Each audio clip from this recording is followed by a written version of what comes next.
As a courtesy to your fellow media members, the coaches, and student athletes, please silence your cell phones at this time. Also a reminder, recording press conference video is prohibited. We'll have 2 mic runners in the room. Please wait for the microphone to reach you before asking a question. When the microphone does reach you, please provide your name and media affiliation each time you ask a question during the press conference. For those joining us on Zoom, please use the raise hand function for questions. We'll address questions in the room first and take questions from Zoom if time permits. Now joining us are members from the Coastal Carolina Chanticleers, head coach Kevin Schnall, student athletes Blake Barthel, Caden Bodine, and Jacob Morrison. Gentlemen, again, congrats on reaching the championship finals. Coach Schnall, we'll start with an opening statement from you. I fill this seat with gratitude, and I'd like to start by just expressing my gratitude first to our players. In June, when I was awarded this job, these guys, their level of commitment, the sacrifices they made, the investment that these guys put into this year, I'm grateful. Secondly is our staff. We talk a lot about is you're only as good as the people that you're around day after day, and I'm fortunate to have a staff that challenges me, that motivates me, that makes me better. Our associate head coach, Chad Oxendine, our pitching coach, Matt Williams, our infield hitting coach, Matt Schilling, our director of baseball operations, Mickey Beach, our director of player development, Tyler Shoemaker, our assistant director of player development, Connor Owings, our director of analytics, Matt Pepin, our strength and conditioning coach, Michael Thompson, our athletic trainer, Amanda Rothmeyer, our equipment manager, Jordan Bowman, our sport oversight, associate athletic director, Brian Stiles. I'm fortunate to be on their team. They make me better every day.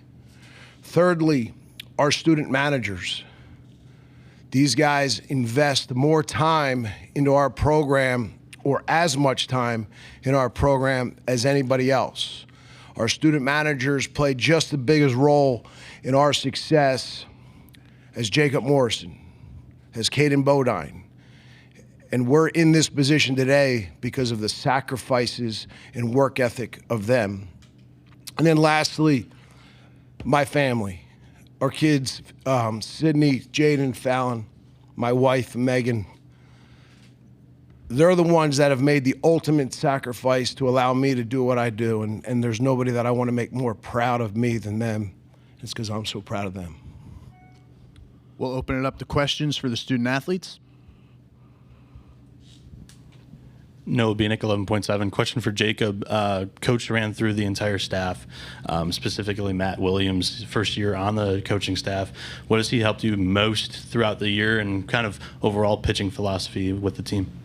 So his pitching philosophy is that we have really good stuff and that we are going to attack the plate, in his words, and trust ourselves dominating teams that way. But helping me mostly was figuring out what works for me and what works for my body. You know, I'm a pretty big kid. A lot of times I don't really need those,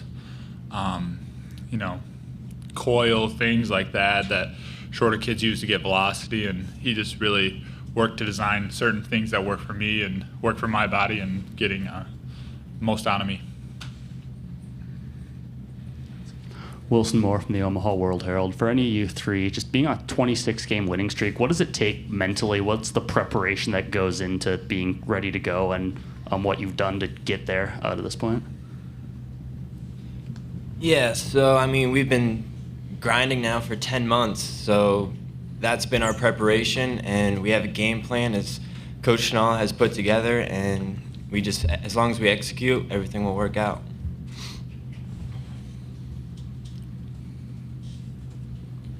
Noah Bienick, 11.7. Question for Blake and Caden. Coach Schnall emphasizes scoring first often.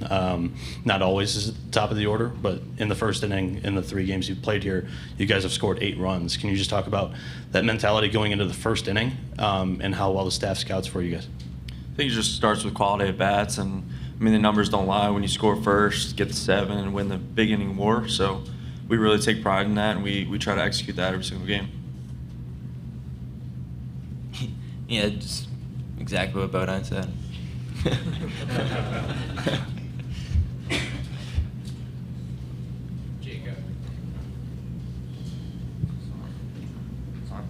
Jacob, I'm sure the moment you show up at Coastal, everyone talks about that 2016 season. So how do you go through an entire year, get to this point, while also knowing there's that history, maybe not looming above you guys, but it's definitely sort of there in the background? I wouldn't say it's looming at all. I would say it's more inviting than anything. The 2016 team, there's a good amount of them that came back, and the amount of support and the amount of times that they've reached out to us has been unbelievable. Like Anthony Marks, I know he was a big part of that program. He has been by our side, and he texts a lot of us before every game. But then you go even further, you have Connor Owings on our staff. I mean, he was on that team, and he was one of the best players, and it's just really inviting to have that type of culture around, such a great winning culture. Michael Cobble, WBRZ TV in Baton Rouge. For any of the players that would like to answer, I'd like two of you to answer if you could. Obviously, you've won a ton of games, right? Could you speak to the aura or charisma that comes with that? A team on a heater like that is often hard to beat, right? Because the belief that you guys obviously have in yourselves. I guess, what does that do for you, knowing that you're playing as well as you are at the right time of the season? We're really just focused on playing Coastal baseball, honestly. I think our preparation gives us that confidence to go out there and win, so I think that really stems from that. Yeah, and the pitching staff has been unbelievable. It allows the position players to relax and just play our game and execute the game plan. Hey, Jacob, just talk about the recovery after throwing over 100-plus pitches the other night, your mindset coming into this weekend, and how you're feeling after obviously going pretty strong the other evening. Yeah, we're at the point in the year where the recovery is very easy. My routine is so stapled in, and we have all this amazing support staff around me that has geared me up to throw every single outing, and nothing really changes. I mean, I threw 109. I don't know if that was the most I've ever thrown, but one more outing in the year, right? I'll throw 150 if that's what it takes. I don't think anybody really cares. It's postseason now, and so recover, get ready. A question here for Caden. Just talk about your adjustments moving to the leadoff spot after Dean kind of went down with the injury, and just what you've had to do. Obviously, you're a guy that gets on base, but just the adjustments you've had to make to go into the leadoff spot and to better your game. Yeah, it was super unfortunate that Dean got hurt, but Coach asked me to bat leadoff, and that's what I'm going to do. I'm going to continue to get on base for the guys behind me, Seabass, Blake, Walker. They do an incredible job of just having quality at bats. So I think I embraced my role and just go out there and do anything that it takes. Howard Borden, KOBM Omaha. Coach, players, congratulations for an outstanding job all season getting ready for the championship. So for Blake and Caden and Jacob always asked us every year, your thoughts on LSU. What do you admire just as student athletes and fans of baseball? What do you like about the Tigers?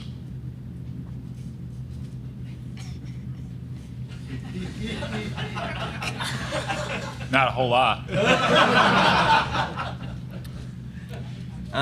Yeah, I mean, we're not really worried about the Tigers. We're more of just a self-oriented team. Like, we're just focused on our team and our team only. I love that. I'm so glad I get to follow up that question and those answers. Corey Diaz with the USA Today Network. For any and all of you guys, it seems like the proverbial talk around the National Water Cooler is that they want you guys to win over LSU. It seems like you've kind of got the backing of everyone outside of Louisiana. So just talk about just having that support maybe from people that don't necessarily watch the Chanticleers, all year long, but they still want you guys to win this weekend. I think it's awesome, to have others to follow our program, but I think we got to give a lot of credit to, Teal Nation. They travel extremely well, and they really take pride in rooting for us, and we need that energy out there, and we appreciate it.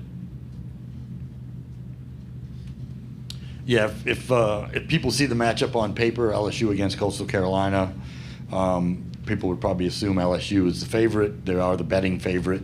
Do you guys consider yourselves underdog in the series? We just like to play coastal baseball. We have extreme confidence in everything that we do on both sides of the ball, and we're looking forward to competing against them. But I think at the end of the day, we take care of business on our side and just really respect the opponent. But honestly, playing coastal baseball is the way to win. Noah Bieniek, 11.7. If you look back in history of championship teams here in the College World Series in Omaha, you know, they kind of learn through adversity and dry spells throughout the year. You guys started the year 10-2. You endured like an 8-6 stretch. You started 18-8 for the season. Your final 41 games, you're 38-3.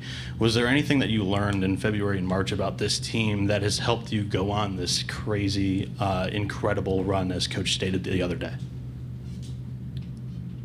I would say more than anything, we just got a lot closer, and like the culture just got better, and we decided that we'd rather win than lose, and so we went on that crazy run. Yeah, and I think everyone kind of found their spot on the team, and everybody endured their position. And like Morrison said, we all got closer. We're brothers now, so it's been great. Andon Brabham, Tiger TV. This one's for Caden. It's almost become mythic, your ability to receive the ball and make balls turn into strikes. Just talk about the process of catching this pitching staff and the work that you guys have done together as a battery to create something that's really special. I think they make me look a lot better. They throw the ball where it's supposed to be about 99% of the time, so it all starts with that. And I think it also stems from understanding the pitching staff and the pitching style and realizing what each pitch does and how it'll move. So I think they made my job extremely easy, and just it stems from preparation, and we're really proud to have Matt Williams. He's done a great job with the pitching staff as well. Greg Eklund, this is for NPR for Caden. Caden, I've heard you use the expression a couple times, so how do you define coastal baseball? I think just playing short game, playing quality at bats, throwing competitive strikes, and just having timely hitting. I think that's the biggest way, and going out there and owning every single thing on the baseball field, and that's coastal baseball for us. Clayton Collier, First Alert 6. Guys, just wanted to ask you, in addition to obviously making CWS finals, just can you speak to how meaningful it is to have another weekend together, as you mentioned, the brotherhood here?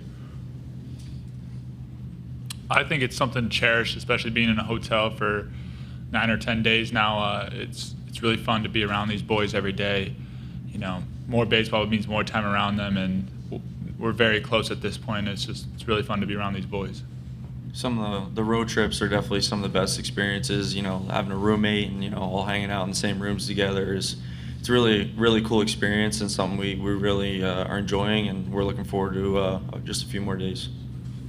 Yeah, no matter what happens afterwards, the team might not be as close as it is this year. And you just cherish those moments. We're going to take one more for the student athletes. It's for all you guys. What's your message to the Teal Nation back home? They can't make it up here to Omaha. They're obviously supporting you. There's a lot of watch parties, a lot of people back at home talking about this team. Just for all three of y'all, what's your message for them?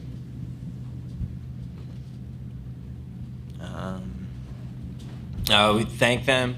We love Teal Nation and everyone that supports us.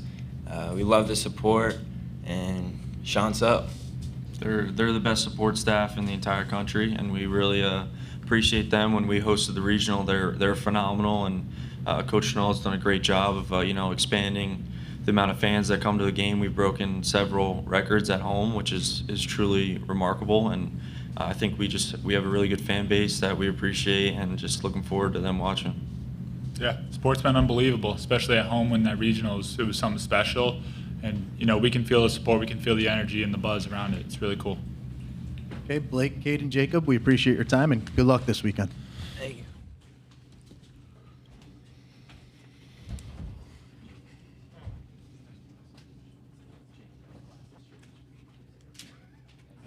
Thanks, guys. Okay, at this time, we'll open it up to questions for Coach Schnall.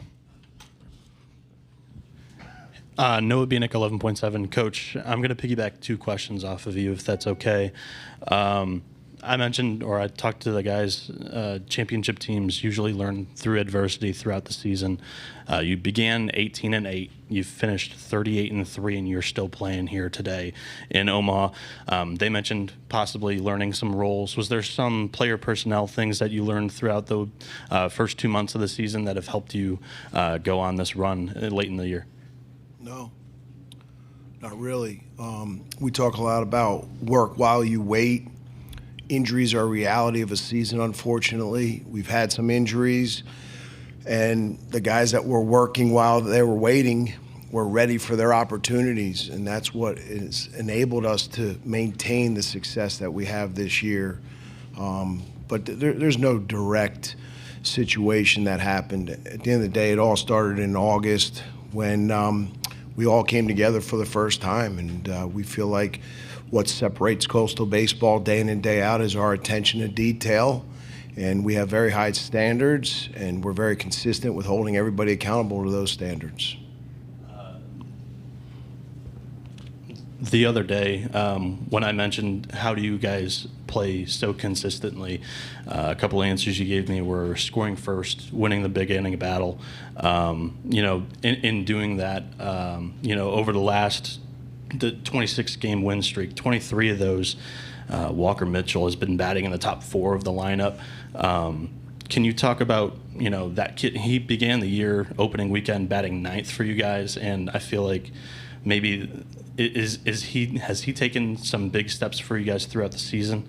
And in a sport like baseball, it's hard to maintain consistency, yet you are 25-1 when he bats in the top 4 of the lineup. That's a lot, what you just said, so let me try to figure this out. So scoring first is a big part of our offense, absolutely. We're 37-2 when we score first. When we get to 7, we're 37-1, and we win the big inning war, we're 42-1.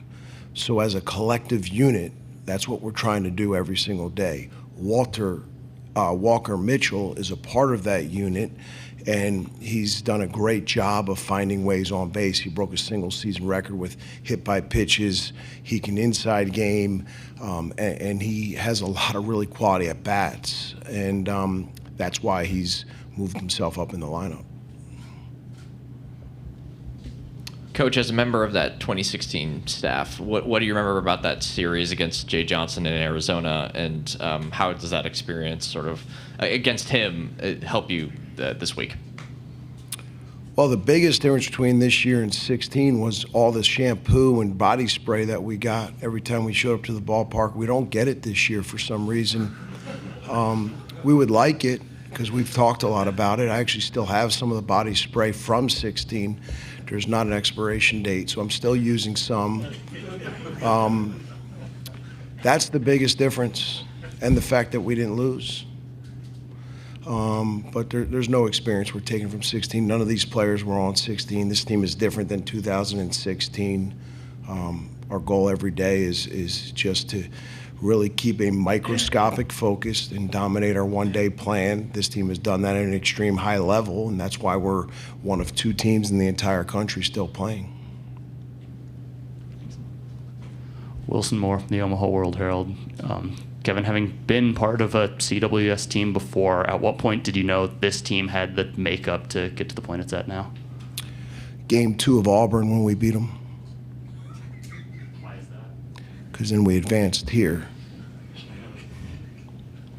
Again, we're never talking about winning games. It's all about the process and winning pitches, and then ultimately winning outs, winning innings, and bunching quality at bats together. And if we do that day after day, winning is a byproduct. Getting to Omaha is a byproduct. And that's why we're in this position right now.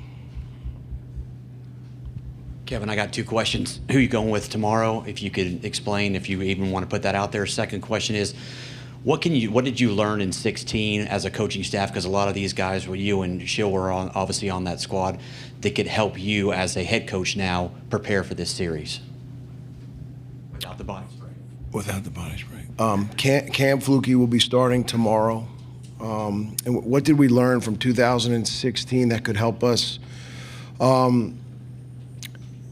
It's more about next year, honestly. You know, there's a lot of distractions after winning a national championship or being in this position. And it's really important that, we stay focused next year on our goals. I think that was a big deal. If you remember, in 2007, we did not make an NCAA regional. It was a good team, but we didn't make an NCAA regional. There was a lot of distractions that fall because there were a lot of people that were, wanting our players and wanting, our people to be at different things. And again, I think it took away from our preparation in that fall before the 07 season. I think one of the biggest years in Coastal was, a couple. 01 was the first team that got us to a regional. And then we ended up winning five straight conference championships, 5 straight tournament championships. In 05 was the first team to be the #1 seed of a regional, but they put us on the road to Arizona State. 06, we were 30-27. And it was a great wake-up call. It was humbling. And to Gilly's credit, he was the leader at that time. We all rallied around each other. We didn't point fingers. And we realized that we needed to be humbled. And we needed to get back to the basics. 07 was our first host. 08, we hosted again and was our first regional championship. So those years were pretty critical. And then obviously 2010 was one of the best teams that we ever had. We were the #4 national seed, won the regional, lost in the super regional, 2 one-run games to the eventual national champion. And then 2016 obviously finally broke through, got us to Omaha, and won it. Michael Cobble, WBRZ TV in Baton Rouge. The guys used the phrase coastal baseball a couple of times. What does that mean to you, whether that be attitude or approach? And then anything that you've identified that LSU does particularly well? Well, coastal baseball, you have to have a certain type of energy level to play at Coastal Carolina. If you like baseball, Coastal's not the program for you.